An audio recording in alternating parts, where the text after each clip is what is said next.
Today I'll be going over with you the basic operation of the Bendix King KNG P150 radio.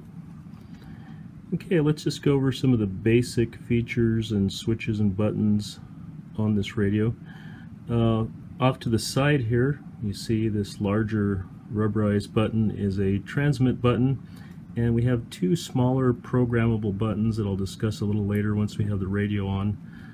In front here, your speaker is located here. The microphone is right under the plastic plate right here. Speaking about 2 inches away from the microphone area seems about optimum for this radio. We have a multiple line display screen here, and I'll just show that to you. And powering that screen off and on and the radio off and on is done with this rotary knob here that has the on-off position and also the volume control, and the volume increases as we turn it clockwise to the right here. And in order to determine your volume, let's go back to these buttons here on the side. If we press this upper button, it's programmed to activate the squelch, and you can hear the squelch activated. Now we can go ahead and adjust the volume level. Once you find the volume level you want, deactivate that squelch with this upper button once again. And as long as we're here on the side buttons, this lower button turns on a background light on the screen. Note that once you turn it on, there's no timer set on the programming the way they're programmed right now. So when you turn it on, it's going to stay on till you physically turn it off again. This also includes if you turn off the radio and turn it back on. If the light was on when you turned off the radio, the light's going to be on again when the radio comes back on. Let me just show you that. So physically, you have to remember to turn that light off to conserve your battery. Okay, I'm going to take this antenna off just so I can show you a little better the top of the radio. Just remember, when the antenna is off on handheld radios, never to go ahead and hit the transmit button, or you could blow the transmitter on the radio. Okay, back here on top you see that just to the left of the volume and on-off switch we have a rotary selector to select our channel numbers. Note the little arrow here is pointing at the channel that we're on, so right now denotes that we're on channel 9, and that's reconfirmed on the screen. As you can see, it shows us we are on channel 9. And I'll explain the rest of this display a little later to you. Okay, this radio is capable of 16 channels per group, or as they now call it in the new radio, zones. So a zone is a grouping or a group of 16 channels. Now this radio is capable of 32 different groupings or zones, so 32 times 16 channels each. We have a total capability in this radio of holding 512 channels. Alright, just underneath the channel selector we have this small switch here, and this is called a collar switch. And note when I turn the collar switch, the little indicator pointer here in front. Okay, in this position, when the indicator is pointing towards a circle with a cross through it or slash through it, that puts the radio into low power transmission, so it utilizes low power when I transmit.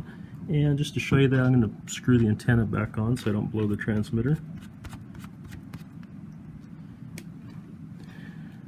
Alright, so we had the switch on low power, and note now when we transmit, see it says TXA LP, that stands for transmit analog, so this is an analog channel as opposed to a digital channel, and LP stands for low power, so it's transmitting on low power.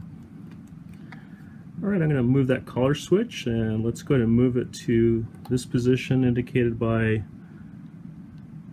the circle, and this is programmed to transmit now on high power.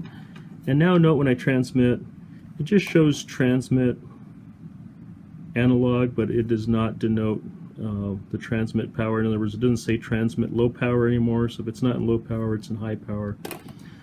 Now the position of this switch does not affect your battery life when you're simply it's in standby and listening. This is only going to affect battery power when you're actually transmitting. And obviously high power is going to give you greater transmission power and ability to reach further distances with the radio. Okay, the small orange button here, this is not programmed to do anything right now. This can be programmed for multiple functions, and one function is an emergency broadcast transmission, like if somebody's in trouble, but it's not programmed to do that right now. Okay, now we have these two chrome toggle switches, this one labeled scan, this one labeled PRI, short for priority. And when we flip these switches, if I flip this towards scan, okay, towards the word scan, towards the front of the radio, also note that the on the screen, SCN, short for scan, will be blinking. This indicates that the radio is now scanning any channels that you have listed in this zone to be scanned. And we'll look at that later, how to activate and deactivate different channels for scanning. Okay, to turn off the scanning feature, we simply flip that away and away from the word scan. When you are scanning, if you flip this switch towards PRI, short for priority, your priority channel will become whichever channel is selected on your channel selector knob. So now I've changed my channel selector knob to channel 1. So in this case, while we're scanning, channel 1, which is the acres repeater, would become our priority. So if we were scanning multiple channels and there was activity on other channels at the same time as acres, acres would be what you would hear because the priority follows the channel selector. Okay, if we shut off the priority switch and you were scanning, then the scanning would go to whichever channel became active first. Okay, let's go ahead and turn off scan. Alright, let's just go over the screen here.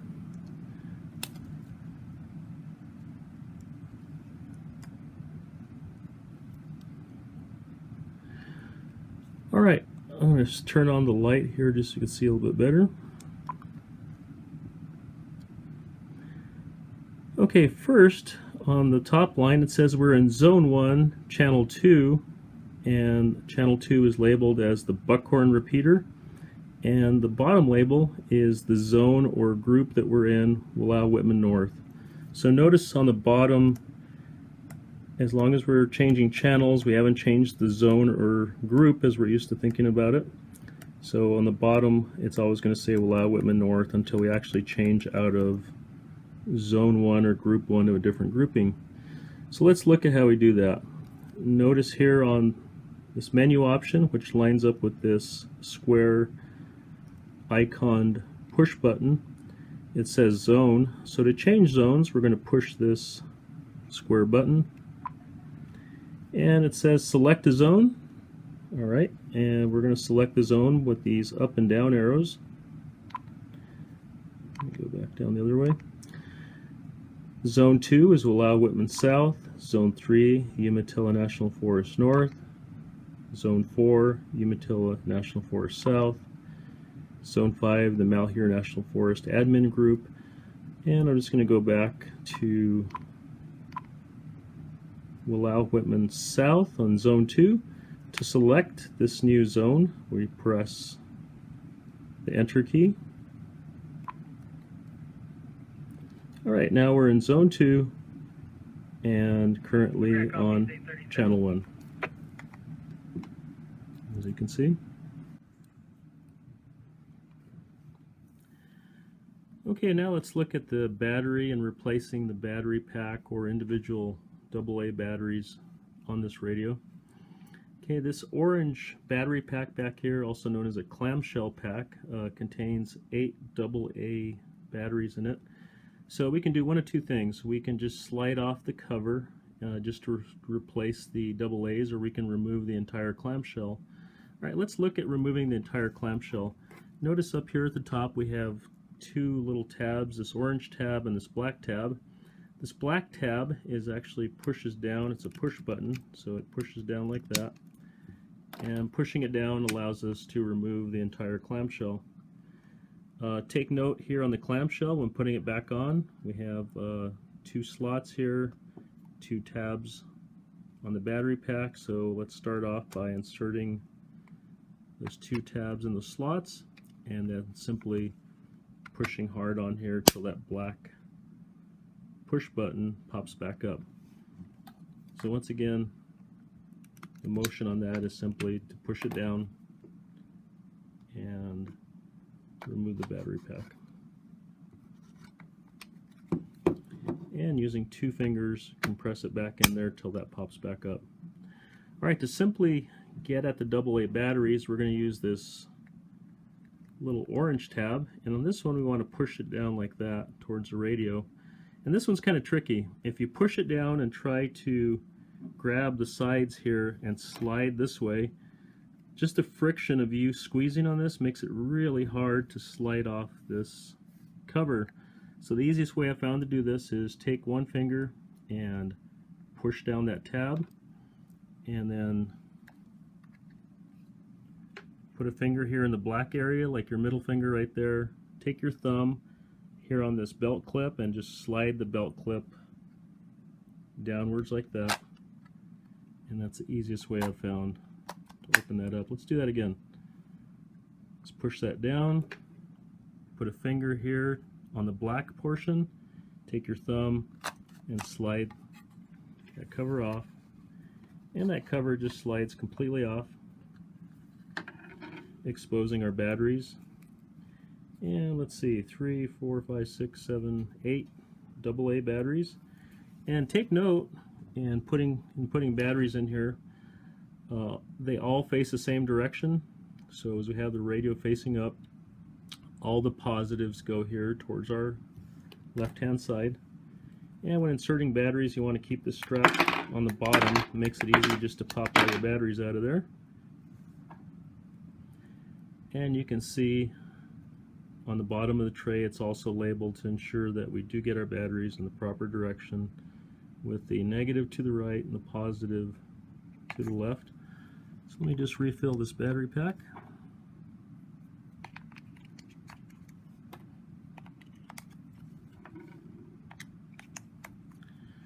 Alright, we're just going to lay that strap up there like that, and take our tray and the tray cover, insert it on the bottom, and simply slide it up and push until that snaps.